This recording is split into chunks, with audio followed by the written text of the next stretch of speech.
Hello everyone. दोस्तों, आज के इस वीडियो में हम लोग बात करने वाले हैं एग्रीकल्चर सेक्टर से रिलेटेड एक स्टॉक के बारे में जिसका नाम है कावेरी सीड कंपनी लिमिटेड। तो हम लोग देखें कि अभी कावेरी सीड जो है उसके अंदर यहाँ पर टेक्निकली कैसा सेटअप है और हम लोग इस स्टॉक के अंदर कोई भी पोजीशन बना के चल सकते हैं नहीं, या फिर हम लोगों के क्या स्टॉप लॉस होना चाहिए, क्या टारगेट्स होना चाहिए। इवन मंथली चार्ट पर या वीकली चार्ट पर भी हम लोग देखेंगे इस स्टॉक के अंदर हम लोगों को एक अच्छा खासा सेटअप दिखाई दे रहा है। तो हम लोग कावेरी सीड की बात करें उससे पहले रिसेंटली मैंने कुछ वीडियोस रिलीज़ किए हैं जिसमें कि मैंने पीरामल इंटरप्राइज लिमिटेड को डिस्कस किया है। इसके अंदर भी एक अच्छा खासा सेटअप है और कहाँ पर हम लोग इसको खरीद सकते हैं उसके बारे में मैंने इस वीडियो के अंदर बात की है। साथ ही साथ M&M फाइनेंशियल्स के ऊपर भी कल हम लोगों ने जैसे बात किया था कि स्टॉक के अंदर हम लोगों को एक ठीक सेटअप दिखाई दे रहा है और आज के दिन हम लोगों को स्टॉक के अंदर एक अच्छा खासा मूव देखने को मिल सकता है। और जैसा कि आज हम लोगों को तकरीबन 3 से 4% के आसपास की एक शानदार तेजी M&M फाइनेंशियल्स के अंदर देखने को मिली।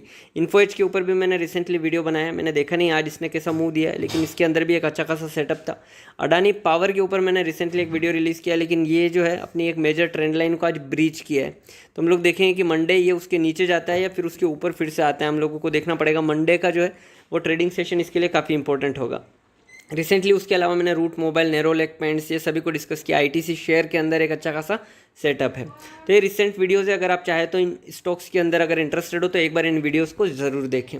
साथ ही साथ जिन लोगों ने भी अभी तक हमारे चैनल स्टॉक ज्ञान को सब्सक्राइब नहीं किया है वो प्लीज़ चैनल को जरूर सब्सक्राइब करें। और अगर आपको मेरे वीडियोज़ अच्छे लगते हो तो आप वीडियोज़ को लाइक करें, आप वीडियोज़ को शेयर कर सकते हैं अपने फ्रेंड्स और रिलेटिव्स के साथ भी। तो चलो आइए सीधे चलते, थोड़ा सा उस कंपनी के बारे में हम लोग जान लेते हैं, फिर उसके बाद जो हम लोग उसके चार्ट्स देखेंगे। तो दोस्तों यहाँ पर जो है मैंने कावेरी सीड कंपनी को थोड़ा सा टिकर टिप एप्लीकेशन खोला है और उस पर हम लोग देखेंगे कि इन लोगों ने क्या दिखा रखा है इसके बारे में। तो अगर हम लोग देखें तो कावेरी सीड कंपनी जो है बेसिकली कंज्यूमर स्टेपल्स या एग्रीकल्चर सेक्टर से रिलेटेड एक कंपनी है जो कि एक स्मॉल कैप कंपनी और मॉडरेट रिस्क के अंदर आता है इस पर टिकर टिप। अगर इसके साथ ही हम लोग अगर देखेंगे इसकी इन्वेस्टमेंट चेकलिस्ट को तो यहाँ पर जो है इसकी इंट्रिंसिक वैल्यू से ये ऊपर की तरफ ट्रेड कर रहा है। रिटर्न्स इस कंपनी ने अच्छे दिए हैं, डिविडेंड रिटर्न इसके थोड़े कम है और एंट्री पॉइंट के बारे में हम जब चार्ट्स देखेंगे तब देखेंगे। साथ ही साथ इस कंपनी के ऊपर कोई भी रेड फ्लैग नहीं है। अगर यहाँ पर हम लोग इसके की मैट्रिक्स की अगर बात करेंगे तो ये जो पी रेशियो आप देख सकते हैं कि जो सेक्टर का पी रेशियो उससे ऑलमोस्ट हाफ प्राइस पर ये ट्रेड कर रहे हैं। यहाँ पर इसका पी जो है वो 17 के आसपास है और यहाँ पर सेक्टर का 34 है। अगर प्राइस टू बुक रेशियो की भी अगर बात करेंगे तो वो भी ऑलमोस्ट सेक्टर से हाफ पर है। तो अगर हम लोग इसको की मैट्रिक्स जो कि प्राइस टू बुक और अगर पी रेशियो के हिसाब से अगर सेक्टर के साथ कंपेयर करेंगे तो ये काफ़ी ज़्यादा अंडर वैल्यूड है। साथ ही साथ जो है यहाँ पर इनके 71% जो एनालिस्ट है वो इस स्टॉक को खरीदने की बात कर रहे हैं। अगर हम लोग यहाँ पर इसके जो फाइनेंशियल ट्रेंड की अगर बात करेंगे, मैं यहाँ पर एक बार दिखाता हूँ आपको। अगर आप इसके फाइनेंशियल ट्रेंड को अगर देखेंगे तो यहाँ पर अगर हम लोग देखेंगे तो 2017 से 2020 तक कंटिन्यूसली हम लोगों को रिवेन्यू में एक अच्छा खासा ग्रोथ देखने को मिला है। ईयर ऑन ईयर हम लोगों को ग्रोथ दिख रहा है 739 से 842, देन 851 एंड देन 974 इन 2020। अगर आप यहाँ पर देखेंगे कि प्रॉफिट तो 77 करोड़ से 259 करोड़ तक चला गया। तो ईयर ऑन ईयर हम लोगों को रिवेन्यू और प्रॉफिट में कंटिन्यूसली पिछले 4 साल से एक अच्छा खासा ग्रोथ देखने को मिल रहा है। तो ये तो था इसके बारे में थोड़ा बहुत। अब हम लोग सीधा चलते हैं इसके चार्ट्स पर। तो दोस्तों यहाँ पर जो है मैंने कावेरी सीड कंपनी का वीकली कैंडलस्टिक चार्ट खोला हुआ है। तो सबसे पहले हम लोग देखते हैं कि ओवरऑल इस स्टॉक के अंदर यहाँ पर कैसा सेटअप बना हुआ है। अगर आप देखेंगे तो इसने 2012 के बाद से तकरीबन 2015-16 तक हम लोगों को एक शानदार रन दिखाया था। अगर आप देखेंगे तो ये तकरीबन कितना 100 रुपये के आसपास था, उसके बाद से तकरीबन 1000 रुपये का एक शानदार मूव दिया था।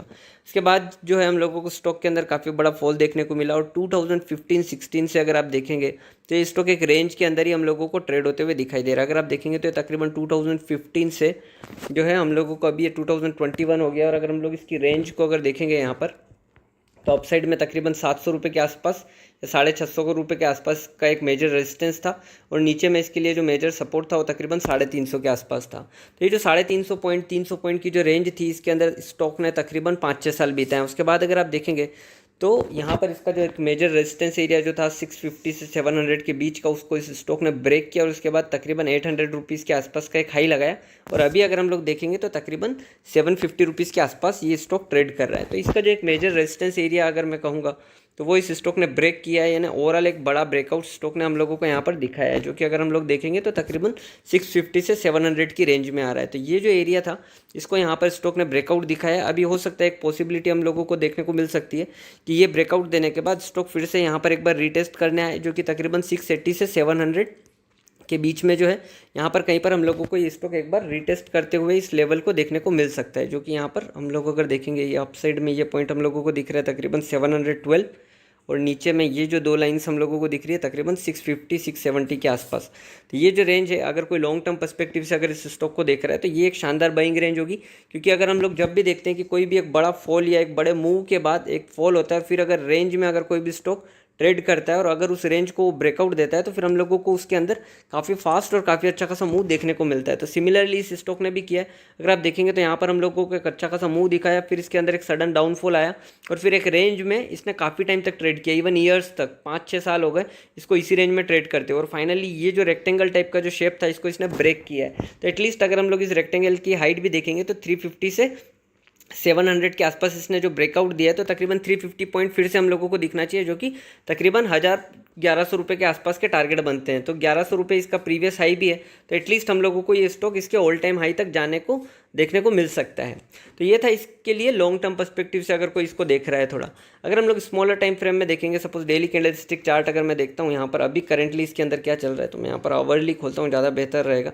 अगर आप देखेंगे तो यहाँ पर हम लोगों को स्टॉक ने ये जो आवरली 200 कैंडल्स के मूविंग एवरेज को ब्रेक किया और उसके बाद से आप देख सकते हैं हम लोगों को एक स्टीप मूवमेंट देखने को मिला था यहाँ पर। अभी उसके बाद इसने जो हाई लगाया था तकरीबन 820 के आसपास, उसके बाद से स्टॉक जो एक रेंज के अंदर हम लोगों को कंसोलिडेट होते हुए दिखाई दे रहा है। तो एक काइंड ऑफ फ्लैग पैटर्न जो है हम लोगों को स्टॉक के अंदर दिखाई दे रहा है। अगर मैं दिखाऊंगा तो ये हम लोगों को एक पोल दिखाई दे रहा है, ये पोल है, और उसके बाद ये पिनेंट या फ्लैग जो भी आप बोलेंगे, तो ये कुछ इस तरीके से हम लोगों को मूव होते हुए दिखाई दे रहा है। अगर करंटली अगर मैं और स्मॉलर टाइम फ्रेम देखता हूँ, सपोज 15 मिनट का चार्ट देखता हूँ, तो उस पर इसने इसका जो 200 कैंडल्स का जो मूविंग एवरेज है उसको ब्रीच किया है। तो मतलब यहाँ पर स्टॉक को सपोर्ट नहीं मिला है। अगर आप देखेंगे इसका जो पिछला लो था तकरीबन 738, अगर ये इसको ब्रीच करता है तो हम लोगों को फिर से 700 रुपीज़ के आसपास जाते हुए दिखाई देगा। अगर मैं 30 मिनट का चार्ट देखता हूँ तो 730 के आसपास हम लोगों को इसके लिए एक मेजर सपोर्ट दिखाई दे रहा है। अगर ऊपर मैं यहाँ पर इसके लिए कोई मेजर ट्रेंड लाइन अगर ड्रॉ करूँगा तो आप देख सकते हैं कि कुछ इस तरीके से हम लोगों को ये स्टॉक फॉल होते हुए दिखाई दे रहा है। और नीचे में अगर हम लोग देखेंगे तो हम लोगों को यहाँ से एक सपोर्ट लाइन जो है स्टॉक के लिए कुछ इस तरीके से दिखाई दे रही है। तो करंटली स्टॉक जो है अपने में इस ट्रेंड लाइन को जो फॉलो कर रहा है इसके मेजर सपोर्ट एरिया में है, और अगर आप देखेंगे तो वहीं पर एग्जैक्टली आज दिन में इसने सपोर्ट लिया और वहीं कहीं आसपास ही इसकी क्लोजिंग हुई है। तो अगर ये इस ट्रेंड लाइन को ब्रेक करता है तो इसके लिए नेक्स्ट मेजर सपोर्ट 730 है, और उससे नीचे जाता है तो फिर वही 700 के आसपास हम लोगों को ये स्टॉक मेजर सपोर्ट लेते हुए दिखाई देगा, क्योंकि वहीं पर इसने जो है अपना मेजर ब्रेकआउट दिया है, जो कि हम लोगों ने वीकली चार्ट पर देखा है। ऊपर में अगर ये जो हम लोगों को फ्लैग पैटर्न जो इस स्टॉक के अंदर दिखाई दे रहा है, अगर मैं यहाँ पर आवरली कैंडलस्टिक खोलता हूँ तो अगर आप देखेंगे तो ये जो फ्लैग हम लोगों को दिखाई दे रहा है इसके ब्रेकआउट या पिनेंट जो आप लोगों को दिखाई दे रहा है इसका ब्रेकआउट का हम लोगों को वेट करना है। जैसे ये इस रेंज को ब्रेक करेगा तो ये सिमिलर मूव हम लोगों को फिर से इस स्टॉक के अंदर अपसाइड में देखने को मिल सकता है।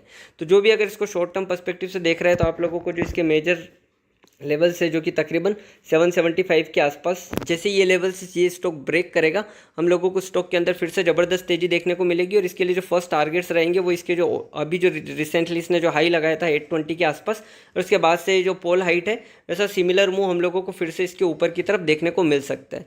तो आप इस स्टॉक को अपने रडार पर रख सकते हैं। अगर कोई लॉन्ग टर्म पर्सपेक्टिव से देख रहा है तो वो 700 के लेवल्स का वेट कर सकता है अगर ये स्टॉक के अंदर कोई भी फॉल आता है, और अगर ये ऊपर में अगर ये 775 और ये रेंज को अगर ब्रेक कर देता है तो फिर ये उस रेंज में नीचे की तरफ नहीं आएगा और सीधा हम लोगों को अपसाइड में अच्छा खासा मूव दिखाएगा।